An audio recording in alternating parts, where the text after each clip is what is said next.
Workers in Metro Manila are voicing out frustration after the sudden suspension of a supposed 85 peso daily minimum wage increase that should have started this July.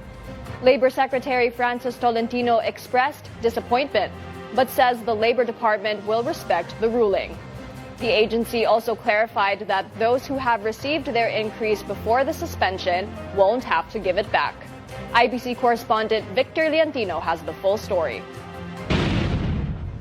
Dismayado kasi ina-expect naming lahat po yun na bilang private po na manggagawa ay sobrang excited sana po namin na matanggap yon dahil malaking tulong po yun. Mahihirapan itong mga ordinaryong minimum wage earner. Halagang 85 pesos na dagdag sahod. Kumbaga, konting tulong, konting halaga lang naman na po yun Tapos kinancel pa nila.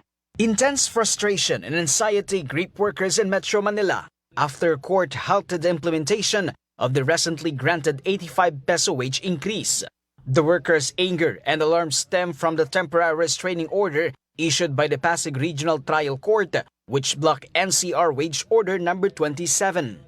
In its decision, the courts emphasized that petitioners had sufficient grounds for the TRO, noting that the immediate rollout of the increase could cause irreparable damage to businesses. Even the Department of Labor and Employment could not hide its sadness over the unfortunate ruling.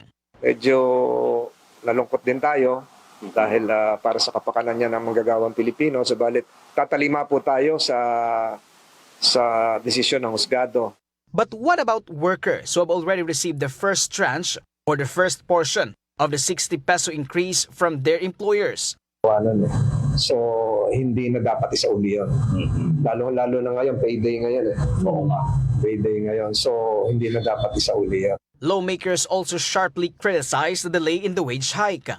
Isang malaking insulto po ito sa mga manggagawa na barya-barya na nga lang yung binibigay, ipagkakait pa, ibabawi pa. Amid the tension, Secretary Tolentino called on employees and employers to remain calm and respect the legal process.